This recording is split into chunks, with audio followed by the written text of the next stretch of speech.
Sorry, no.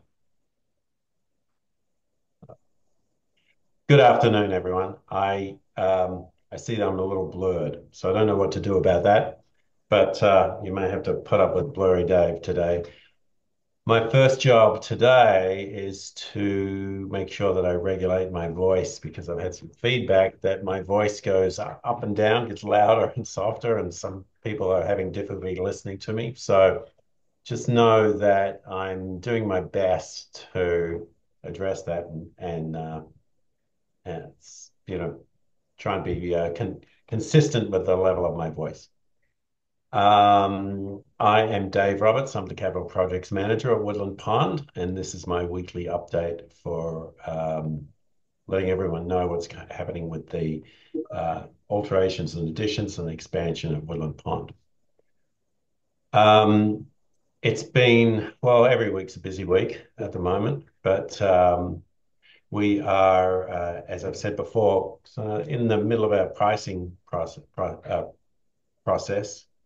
And what that means is that, we have a bunch of meetings now with Wolfson who have the pricing package to kind of get into the detail and provide them with as much detail as possible so that they can be as accurate as possible with their preliminary pricing. And of course, the deadline for them is November 19th, which they'll produce a pricing package for us, and so that'll be the most accurate pricing that we will have for the alterations and additions to the community building at the moment.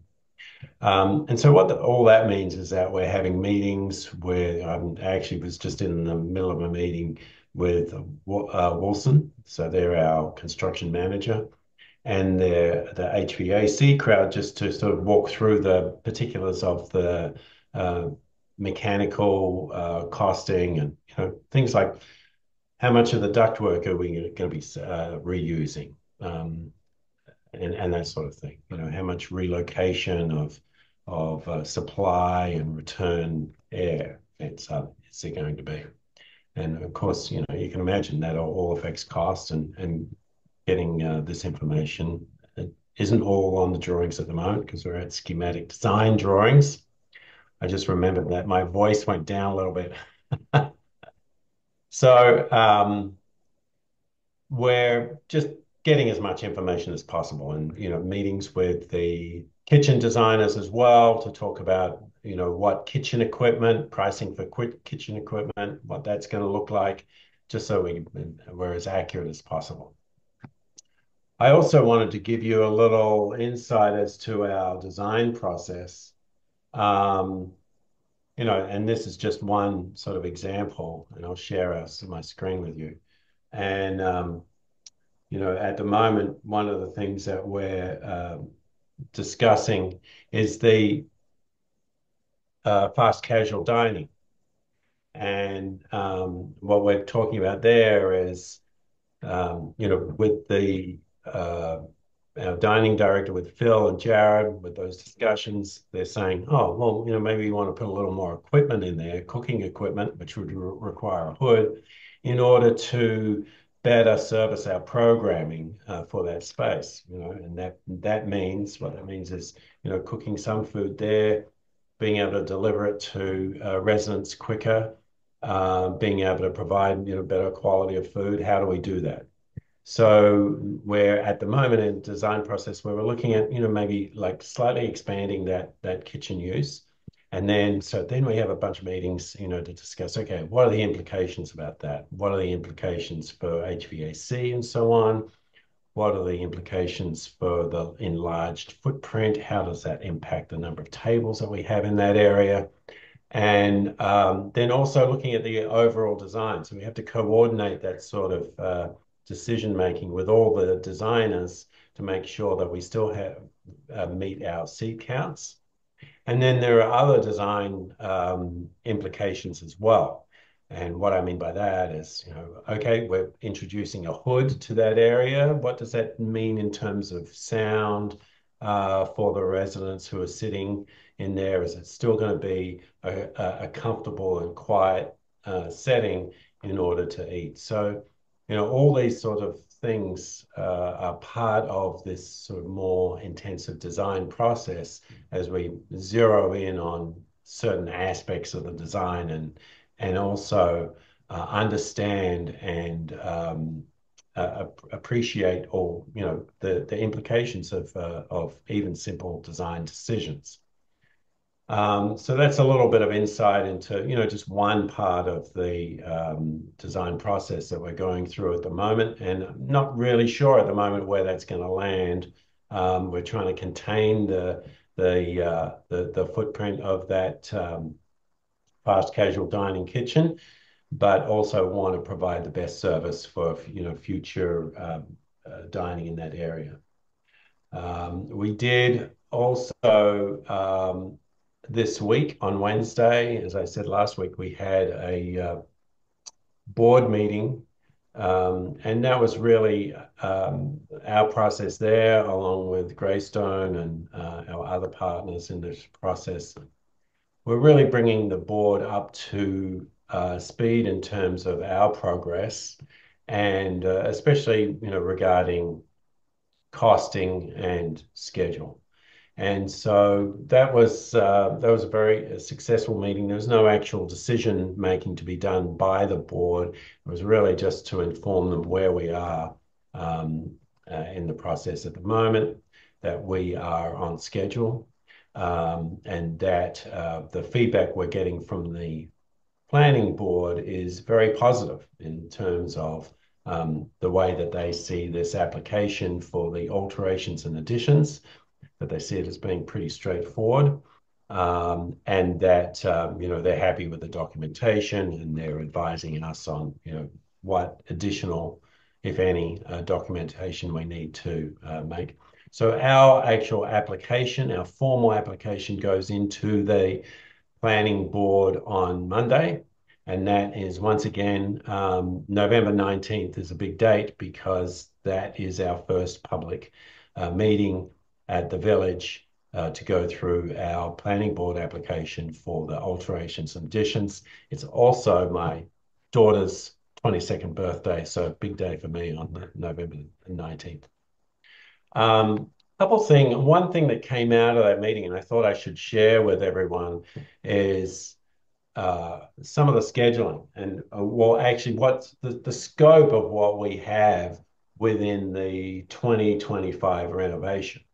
And this scope is determined by how much money we can raise, uh, depending on our debt capacity at the moment, and also the costing that we'll get for each of the individual phases. So I wanted to share this because, we've talked about a larger scope, which will be built eventually, but maybe we can't afford everything within the first tranche of financing. And I just wanted to present this document so that people are clear about what's going to be built within the 2025 renovation scope. So what we have here, and this is also phased, but you get a sense of the in the 2025 scope, we have the renovated kitchen. Uh, Alongside that will be the formal dining area, as well as the new marketing and discovery rooms. Um, Following that, we upgrade the existing dining into a renovated pub and cafe, and the fast casual dining area that I was just discussing. Then we get into the main entry. Concierge is part of that. What we call the main street, so Dedrick's, the new post office, the new bank, and this area, um, which includes some bathrooms actually as part of the earlier scope. Oh, we also have upgrading of the existing bathrooms as part of our 2025 renovation scope. And then we get down to the new fitness area, which is obviously the addition to the existing building, and renovated bathrooms in the swimming pool area, new exercise room, and new salon. So that's basically what our 2025 renovation scope includes. And then when we get to the 2028 renovation scope, so this is anticipating the second tranche of financing, and this will include the new pack, and then the additions to the building and the dining on the dining room side. So they happen as part of the later tranche of dining. Much of the reason for that is that, that expanded seating capacity is not really required until we do the expansion. And then, of course, there's the arts and crafts area, the expanded admin area, and then we go back because we need the pack space, the existing pack space as swing space for other activities while we're in construction. That also comes a little later once we have the new pack built. Still thrashing out the details, but that's in broad terms what we're looking at in terms of 2025 renovation scope versus 2028 renovation scope. Now, if we can afford more, some of the bucket for the 2025 scope will may increase. But as I say, that's to be determined, and we're doing our best to figure out the phasing so that it works best for what residents needs are, and also in terms of figuring out the impact during the construction process. The last thing I want to inform everyone about is next week I am going to the Leading Age conference that's in Nashville. This is a great opportunity for me to, gather information. It's the predominant conference and expo for aging services professionals. That means professionals that are in the aging services sector. I guess we're all aging on one level. But oh, my voice dropped down again. I hope you could hear me. Uh, there is obviously a lot of presentations there, and also the expo where a lot of vendors present their wares and their services. And it's just a really good opportunity for me to get up to speed with future developments in amenities, what the sector is looking at in the future and providing, and also tech on the tech side, what safety and health care opportunities are being provided in the future. So I'm really looking forward to that. It's going to be a very busy 3 days, and Wilson, our construction managers, will be down there. Our designers do presentations and have booths down there as well. So there'll be an opportunity to see them too, and talk about all the vendors and all the sort of future uh, outlook of the industry. So that's all I have for today. I hope you have a great weekend. I hope you're enjoying this beautiful weather that we're having. And next week, I'll be able to tell you some of the things that I've seen and listened to at Leading Age. All right. Thank you. Have a great weekend.